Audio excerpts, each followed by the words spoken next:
यार ये मोदी सरकार तो सबका पागल बना रही है, क्योंकि इंडिया की असली ग्रोथ तो 2004 से लेकर 2014 तक कंप्लीट हो चुकी थी। और ऐसा कहना है हमारे जर्मन शेफर्ड एक चार्ट अपलोड करते हैं 2004 से लेकर 2014 तक की इंडिया की ग्रोथ का। और इस चार्ट को पहली नज़र में देखने पर ऐसा लगता है कि ये चार्ट काफ़ी कन्विंसिंग भी है, लेकिन असली मैथमेटिक्स का गेम यहीं पे शुरू होता है। किसी भी डाटा को बताने के दो तरीके होते हैं। पहला होता है एब्सोल्यूट इंक्रीज। अगर आप फाइनल वैल्यू में से इनिशियल वैल्यू को माइनस कर दोगे तो एब्सोल्यूट इंक्रीज निकल कर आ जाएगा। और दूसरा तरीका होता है शेयर ऑफ टोटल ग्रोथ, यानी कि अगर आप किसी टाइम पीरियड की ग्रोथ को टोटल ग्रोथ से डिवाइड कर दोगे और उसे 100 से मल्टीप्लाई कर दोगे तो आपकी शेयर ऑफ टोटल ग्रोथ निकल कर आ जाएगी। लेकिन आप सिर्फ और सिर्फ शेयर ऑफ टोटल ग्रोथ को ही बताओ और बेस इफेक्ट को पूरी तरीके से इग्नोर कर दो, तो जो आपके लो IQ फॉलोअर्स हैं वे तो आपको मैथमेटिक्स का रामानुजन समझने लग जाएंगे।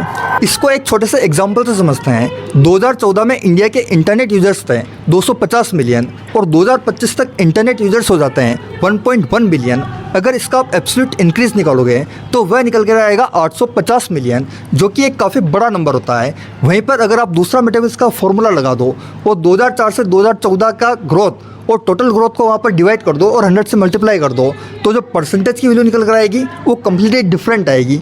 इसका मतलब ये नहीं कि बाद में ग्रोथ हुई ही नहीं है, बस आपने कैलकुलेशन का पूरा तरीका ही चेंज कर दिया। अब इसको एक और एग्जांपल से समझते हैं इंडिया की पावर कैपेसिटी से। इंडिया की 2014 के अंदर पावर कैपेसिटी थी 250 गीगावाट और 2025 तक वो हो जाती है 550 गीगावाट। अगर इसका आप एब्सोल्यूट इंक्रीज निकालोगे तो वह निकल कर आता है 550 गीगावाट। यह भी दरअसल काफ़ी बड़ा नंबर है। इसीलिए मैथमेटिशियंस कहते हैं percentage without context can be मिसलीडिंग्स।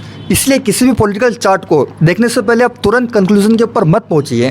पहले उसके अंदर देखिए कि उसके अंदर क्या फॉर्मूला यूज़ किया गया है, बेस वैल्यू वहाँ पर क्या ली गई है, और अगर परसेंटेज निकाला गया है तो वहाँ पर बेस क्या लिया गया है। क्योंकि मैथमेटिक्स किसी पार्टी की नहीं है, लेकिन मैथमेटिक्स को किस तरीके से यूज़ किया जाता है उससे आपका परसेप्शन पूरी तरीके से बदला जा सकता है।